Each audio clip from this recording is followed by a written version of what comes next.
Lições bíblicas da CPAD Adultos. O desafio da evangelização, obedecendo ao ID do Senhor Jesus, de levar as boas novas a toda criatura. Bem-vindo, bem-vinda aos subsídios da Escola Bíblica Dominical com o pastor Natalino das Neves. Estamos aqui mais uma vez para que nós possamos refletir um pouco mais e estudar previamente com os pontos principais das lições bíblicas da CPAD, que nós vamos estudar no próximo domingo.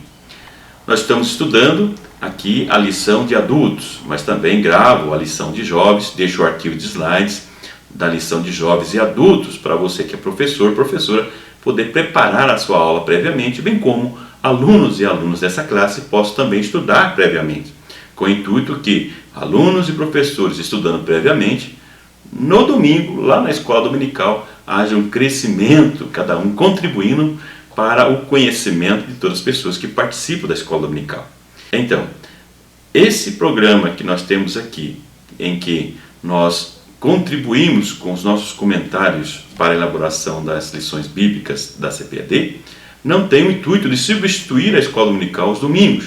Pelo contrário, tem o intuito de fornecer subsídios para que alunos, alunas, professores e professoras possam estudar previamente e para que haja um crescimento, um amadurecimento cada vez mais nessa troca de conhecimento entre professores, professoras, alunos e alunas. Lembrando que o professor não é obrigado a saber tudo e que o professor que acha que sabe tudo, ele perde de aprender também com seus alunos e alunas. Vamos então à lição dessa semana, que é a lição de número 6.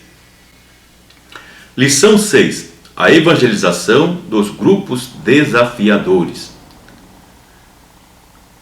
Nós vamos trabalhar 5 itens. Jesus anuncia o evangelho da inclusão, o evangelho às prostitutas, o evangelho aos homossexuais, o evangelho aos criminosos, o evangelho aos viciados. Lembrando que nós estamos estudando nesse trimestre sobre o desafio da evangelização, obedecendo ao ID do Senhor Jesus, de levar as boas novas a toda criatura. O texto áureo desta lição é parte de João 6,37, que diz assim: "E o que vem a mim, de maneira nenhuma lançarei fora." A verdade prática proposta pelo autor é falar de Cristo às prostitutas, criminosos e viciados também faz parte da missão evangelizadora da igreja. A leitura bíblica em classe se encontra em Lucas, capítulo 7, do verso 36 ao 50, que diz o seguinte: "E rogou-lhe um dos fariseus que comesse com ele, e entrando em casa do fariseu, assentou-se à mesa. E eis com a mulher da cidade, uma pecadora, sabendo que ele estava à mesa em casa do fariseu, levou um vaso de alabastro com unguento. E, estando por detrás, aos seus pés, chorando, começou a regar-lhe os pés com lágrimas, e enxugava-los com os cabelos da sua cabeça, e beijava-lhe os pés, e ungia-los com o unguento. Quando isso viu o fariseu, que o tinha convidado, falou consigo, dizendo: Se este fora profeta, bem saberia quem e qual é a mulher que lhe tocou, pois é uma pecadora. E, respondendo Jesus, disse-lhe: Simão, uma coisa tenho a dizer-te. E ele disse: Dize-me, mestre. Um certo credor tinha 2 devedores, e um devia-lhe 500 dinheiro, e o outro 50. E não tendo eles com que pagar, perdoou-lhes a ambos. Dize-me, pois, qual deles o amará mais? E Simão, respondendo, disse: Tenho para mim que é aquele a quem mais perdoou. E ele lhe disse: Julgaste bem. E voltando-se para a mulher, disse a Simão: Vês tu esta mulher? Entrei em tua casa e não me deste água para os pés, mas esta regou-me os pés com lágrimas e me enxugou com os seus cabelos. Não me deste ósculo, mas esta, desde que entrou, não tem cessado de me beijar os pés. Não me ungiste a cabeça com óleo, mas esta ungiu-me os pés com unguento. Por isso, te digo que os seus muitos pecados lhe são perdoados, porque muito amou. Mas aquele a quem pouco é perdoado, pouco ama. E disse a ela: os teus pecados te são perdoados. E os que estavam à mesa começaram a dizer entre si: quem é este que até perdoa pecados? E disse a mulher: a tua fé te salvou, vai-te em paz. Introdução. Na lição de hoje nós vamos ver que o Evangelho de Cristo é inclusivo. Jesus não aprovou e não aprova o pecado, mas ele está sempre à disposição do pecador. Jesus não fez acepção de pessoas que viessem a ele, dizendo assim: eu só recebo fulano, beltrano, característica assim ou assado. Não. Ele, na realidade, recebeu a todas as pessoas que veio até ele. Por isso que nós vimos aí, na verdade, o texto áureo, que aquele que vem a mim de maneira alguma nascerei fora. Ou seja, Deus acolhe a todos, diferente do que nós muitas vezes nos comportamos como religiosos, não atentando, que é o que essa lição vem trazer para nós, a necessidade de pessoas que são hoje consideradas excluídas da sociedade, em especial em determinados grupos da sociedade. É por isso que a lição de hoje vem demonstrar um grande desafio da igreja no século XXI, que é, também da mesma forma que Jesus, defender esse evangelho inclusivo, onde as pessoas, independente das suas origens, da classe social, da sua formação, etc., são pessoas que também devem ser evangelizadas, são pessoas que Deus ama e que quer transformar a sua vida. Mas para isso é importante que haja o engajamento de todos os membros da igreja. Quanto mais pessoas estiverem envolvidas na evangelização, mais ganha o reino de Deus, mais inclusive vai ser o evangelho que nós pregamos. Vamos então ao ponto central desta lição e ao desenvolvimento dos tópicos e, por fim, as considerações finais. Ponto central. Como igreja do Senhor, precisamos alcançar com o evangelho os grupos desafiadores. Tópico 1. Jesus anuncia o evangelho da inclusão. Esse relato do capítulo 7 de Lucas é um grande ensinamento sobre qual era a relação de Jesus com os pecadores, ou com as pessoas consideradas à margem da sociedade, ou pessoas que ficavam à margem da sociedade pelo preconceito das pessoas que conviviam nessa sociedade, como hoje também nós temos os grupos excluídos. Nós vemos aí, nesse exemplo, Jesus sendo recebido pelo fariseu, que o convida para estar na sua casa, um fariseu que era um religioso, um dos principais grupos religiosos da época de Jesus, os fariseus, que eram pessoas bem envolvidas com o estudo da palavra de Deus, alguns são chamados de doutores, pessoas bem esclarecidas. Jesus, como era costume, sentado à mesa, a gente tem uma dificuldade às vezes para entender, porque a gente conhece a mesa do jeito nosso, né? Na nossa cultura. Mas o povo hebraico, ele sentava à mesa bem baixa, ele sentava na frente, se encostavam e os pés ficavam para trás. É por isso que a mulher pecadora, que é chamada aqui, essa mulher pecadora no caso seria a mulher de prostituição. Ela chega por detrás e chora, chorando, derrama as lágrimas, enxuga o pé com guento e assim por diante. Mas nós vemos aqui que qual foi o comportamento do fariseu? Ele olha, Jesus é considerado profeta e ele fala: como que esse homem, isso ele pensando, o texto fala, que é considerado profeta, que é considerado um homem de Deus, etc. e tal, alguns dizem que é o Messias, como que ele então não está atento para saber que essa mulher que está fazendo isso com ele é uma pecadora, uma mulher de prostituição? Porque o fariseu, ele não tinha contato com a mulher prostituta, por exemplo. Eles se achavam justos, santos, os únicos que tinham assim essa relação de proximidade com Deus e que eram dignos por serem cumpridores da lei, exemplos, entre aspas, da sociedade em termos de religiosidade, se achavam exclusivo como um povo separado, como pessoas que tinham um certo privilégio sobre os demais, e condenava a mulher na sua prática. Olha, se esse comportamento é tão incomum assim nos nossos dias, mesmo no nosso meio. Ele desconsiderou. Se nós estivéssemos lá, qual seria o nosso comportamento? O que nós julgaríamos? Ele, pela sua religiosidade, julgava a mulher e se achava salvo, digno de estar com Deus e de receber Jesus na sua casa, enquanto aquela mulher ele considerava uma pessoa indigna. Será que consideraríamos diferente? Será que nós podemos excluir aquilo que Deus inclui? Será que somos diferentes do fariseu? Como refletir sobre isso? É um bom exercício para nós pensarmos um pouco sobre o nosso comportamento, comparando com o comportamento do fariseu. Qual foi a reação da mulher?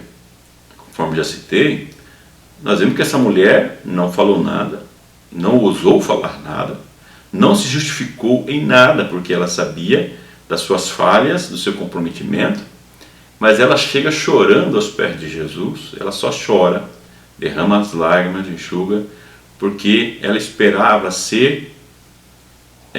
receber a atenção de Jesus, procurava se redimir de tudo que havia feito, uma mudança de vida. A Bíblia não fala sobre a história de vida daquela mulher. Quem colocou ela naquela situação? Será que aqueles religiosos que a julgavam não tinham nem envolvimento na história de vida daquela mulher? É o que nós vemos muitas vezes, pessoas que estão acusando, pessoas que falam tanto em algumas questões como essa, muitas vezes são pessoas que têm essa fraqueza na sua própria vida. Quantas pessoas nós temos na nossa sociedade excluídas, que não tem ninguém para conversar com elas, ou não tem ninguém para ouvi-las, porque faz acepções? Quem está disposto a lidar, a tratar com uma situação como esta? Muitas pessoas não estão mais dispostas a isso, estão preocupadas com a sua imagem e assim por diante. Mas nós vemos que Jesus, ele foi ver realmente o que estava por dentro, a real necessidade daquela mulher. Ela tinha sua necessidade. Certamente, com muita dificuldade, entrou naquele local que não era comum ser permitido uma mulher entrar, ainda mais na situação que ela estava. Mas ela não perdeu a oportunidade para chegar aos pés de Jesus. Qual seria a sua reação ao ser procurado por uma prostituta? Pare e pense sobre isso. A reação de Jesus, nós vemos que foi uma reação inclusiva. Jesus olhou para aquela mulher, não apontou os seus pecados, não apontou as suas falhas, não a condenou, mas ele destacou a fé daquela mulher. Vocês viram qual o comportamento de Jesus? Parou para pensar sobre isso? Jesus poderia, na sua condição, no seu comportamento, no seu exemplo, no seu testemunho, muitas vezes talvez ter acusado aquela mulher, ter reprimido, mas ele não acusou, não reprimiu. O que ele fez foi destacar a fé e os feitos daquela mulher para com ele, como ela tratou Jesus, comparando com o tratamento do religioso. Então não é a religiosidade que salva, não é a religiosidade que apaga pecado. Tem muitas pessoas vivendo de religiosidade, vivendo de aparência, mesmo dentro da nossa comunidade, dos nossos templos. Pessoas que agem como fariseu, pessoas que demonstram uma exterioridade, mas internamente ainda não aprendeu o que é o Evangelho que Jesus pregou. A reação de Jesus foi afirmar que os pecados daquela mulher estavam perdoados, que a fé daquela mulher a havia salvado. Veja como ele destacou a fé daquela mulher. E se nós olharmos para principalmente as parábolas nos ensinamentos de Jesus, nós vamos ver que Jesus sempre coloca como heróis os excluídos, como os samaritanos, por exemplo. Pessoas que eram excluídas da sociedade e que o povo tinha certo preconceito. E Jesus coloca-os como heróis. Pessoas que olham mais para a sua condição e que reconhecem a sua falha e demonstram uma atitude em busca de uma mudança de comportamento. E Jesus perdoando seus pecados e colocando como uma atitude aprovada por Deus. Já parou para pensar nisso? Se não, pare e pense. E acima de tudo, como aplicação prática, reflita. Você é uma pessoa inclusiva? Síntese do tópico 1. Jesus, o Filho de Deus, não excluiu ninguém. Ele anunciou o Evangelho da inclusão. Tópico 2. o Evangelho às prostitutas. O autor, nesse tópico, primeiro item, ele diz: por que evangelizar as prostitutas? E já responde: porque Jesus morreu por elas também. Quando Jesus morreu à cruz, e é o Evangelho que nós pregamos, morreu para perdoar os pecados, para pagar o preço pelos nossos pecados, não foi para um povo privilegiado, que está numa certa elite da sociedade. O Evangelho deixa bem claro que ele morreu por toda a humanidade. João 3,16. Nessa humanidade estão incluídas todas as pessoas, independente das suas origens, da sua profissão e da classe social, entre outras características que diferenciam as pessoas. Jesus morreu também pelas prostitutas, é o que o autor coloca aqui, enfatiza, dizendo que Jesus deu a sua vida por todas as pessoas. Nós vemos tanto no Antigo Testamento como no Novo Testamento pessoas que tinham essa vida e que tiveram um encontro com o Evangelho, ou no caso com a Palavra de Deus, como exemplo de uma das heroínas da fé, citadas na galeria das heroínas, dos heróis da fé, que é a heroína da fé, que é Raabe, que era uma prostituta também, nós vemos no episódio de Josué, e que foi alcançada pelo seu comportamento, pela volta ao Deus de Israel. E nós vemos como esse exemplo que nós citamos aqui, que nós estamos estudando, e outros de pessoas que tinham essa vida, como a mulher pecadora que acusavam também, foram acusar para Jesus, reconhecendo a atitude de fé, de arrependimento e perdoando os pecados. Então Jesus morreu por todas as pessoas, inclusive as prostitutas. Você já parou para pensar essa atitude de Jesus? Uma aplicação prática. Como é que ele deu a vida por todas as pessoas? Será que nós estamos entendendo bem esse amor de Deus para com as pessoas? E o segundo item, então, entra no como evangelizar as prostitutas. Aí o autor coloca como sugestão acompanhado de uma equipe feminina. Interessante estar junto para acompanhar uma evangelização nesse caso. Mas é evidente que nós temos que ter bom senso. Tem que ser com cautela, avaliarmos situação a situação e qual a melhor maneira para evangelizar, uma vez que não pode ser tratado da mesma forma que o comum. Então, olha, você já está com preconceito. Não, é que cada situação deve ser tratada de acordo com a situação. Esse é o tratamento igualitário. As pessoas são diferentes, os comportamentos são diferentes, e o tratamento, a abordagem também deve ser de acordo com os grupos das pessoas. Para quê? Para que nós possamos ter uma eficiência, uma eficácia na evangelização. Os homens têm que tomar cuidado também nessa questão da abordagem, como abordar uma situação como essa. Então, o bom senso deve prevalecer. Como aplicação prática, eu deixo aos homens como tem sido o seu procedimento no relacionamento com as mulheres. 2 Timóteo 3,7 nos fala aí de alguns cuidados que temos que ter também com as pessoas que vêm à igreja com essa origem, por exemplo. Então nós temos, sem ter preconceito, mas também ter o cuidado, porque a segunda epístola de Timóteo fala das mulheres que estão dentro da igreja, mas que ainda não se converteram. Então nós temos que tomar cuidado nesse sentido e priorizar sempre o amor de Deus e a salvação de almas. Por isso que eu deixo na aplicação prática aos homens qual tem sido o seu comportamento no relacionamento com as mulheres. Síntese do tópico: as prostitutas também precisam ser alcançadas pelo Evangelho de Jesus Cristo. Tópico 3. O Evangelho aos homossexuais. 1 Coríntios 6, 10 e 11 deixa claro que dentre os membros da igreja também estavam os efeminados, os homossexuais, pessoas que tiveram a sua vida transformada. Então, biblicamente falando, aí vemos então uma evidência de que existe uma possibilidade de transformação das pessoas com essa prática. Muitas pessoas afirmam que não existe essa possibilidade. Então, se nós considerarmos esse texto bíblico, vemos aí a evidência de que existe essa possibilidade. Deus transforma, desde que haja essa vontade da pessoa ser transformada. Nós temos também que ter o bom senso de entendermos quando as pessoas querem essa transformação, querem essa mudança.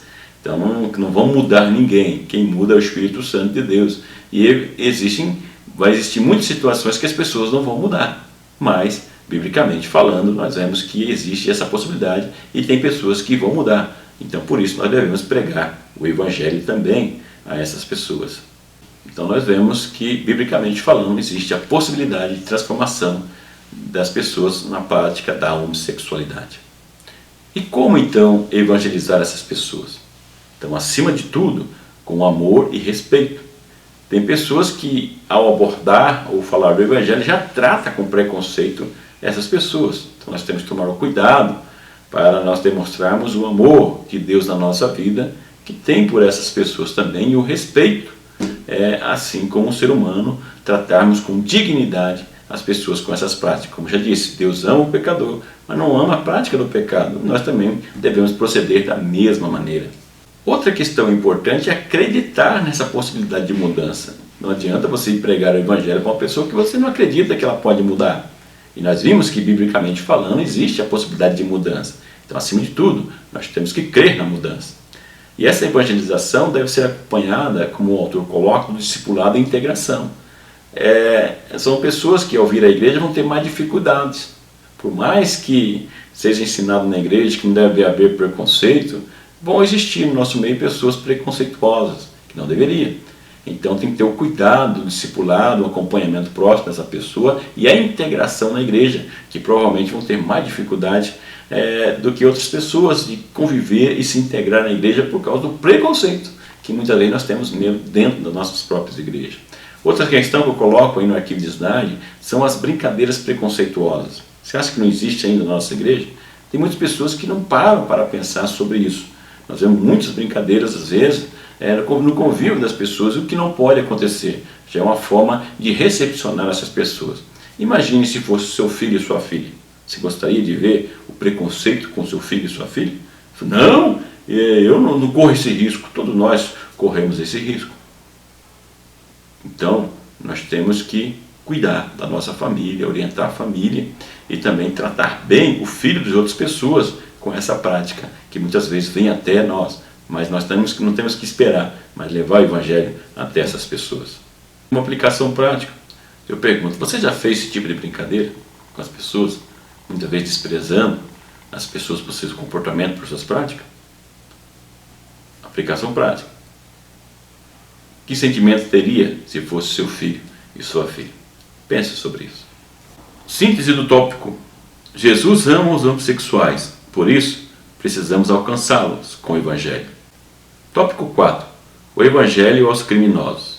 A capelania carcerária. Nós vemos aí o autor apontando como os primeiros capelães carcerários, Paulo e Silas. No evento que nós vemos que eles estavam em Filipos, na prisão, e vemos que eles, mesmo presos, açoitados, louvavam e glorificavam a Deus, e vemos como eles acabaram evangelizando ali o carcereiro e as pessoas que estavam na prisão.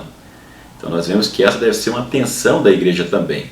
Em muitas igrejas nós vemos ministério específico para trabalhar com essa questão da capelania carcerária, que é muito importante.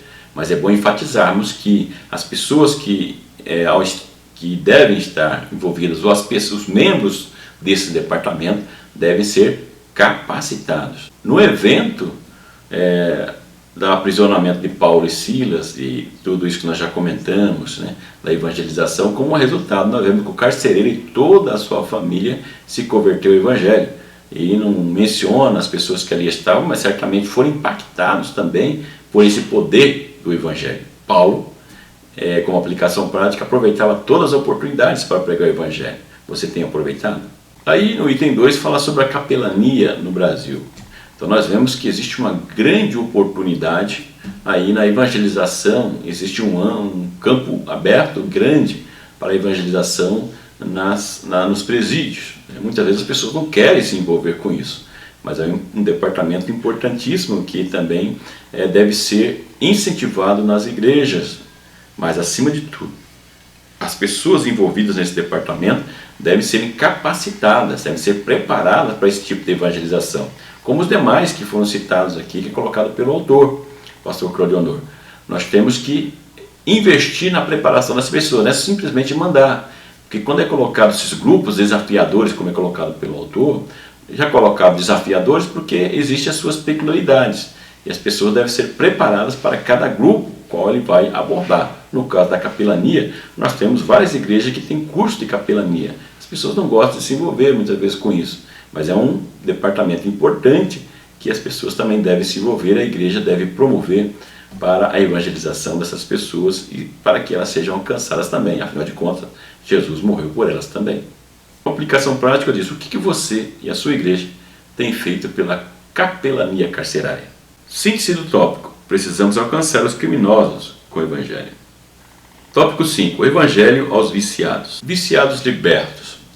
Na mesma citação que citei anteriormente, 1 Coríntios 6, 10 e 11, nós vemos que ali em Corinto, o autor, Paulo, ele enfatiza que também haviam entre eles viciados que foram libertos pelo poder do Evangelho. Então, tem pessoas que não acreditam na transformação de pessoas. Tem pessoas que eu conheço que às vezes nós comentamos algum assunto, as pessoas questionam: não, eu não acredito que as pessoas mudem, viciado, prostituta, homossexual, etc. Então nós vemos aqui que biblicamente é possível haver uma transformação e existe transformação de vida que nós conhecemos dentro da nossa própria realidade, da nossa comunidade, pessoas que foram transformadas.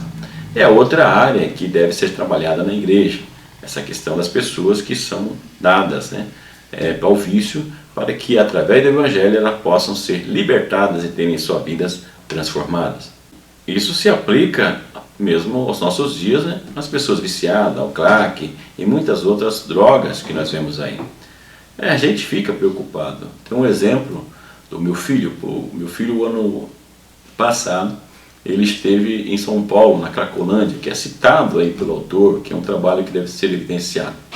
Eu e minha esposa, nós ficamos preocupados quando ele saiu aqui de Curitiba para ir para São Paulo, dedicando 4 dias de feriado para conviver com essas pessoas lá na Cracolândia, ali no meio delas, onde tem ali a Cristolândia, que evangeliza essas pessoas, lavar essas pessoas, dar um banho, dar comida, trocar de roupa e assim por diante. Ficamos preocupados.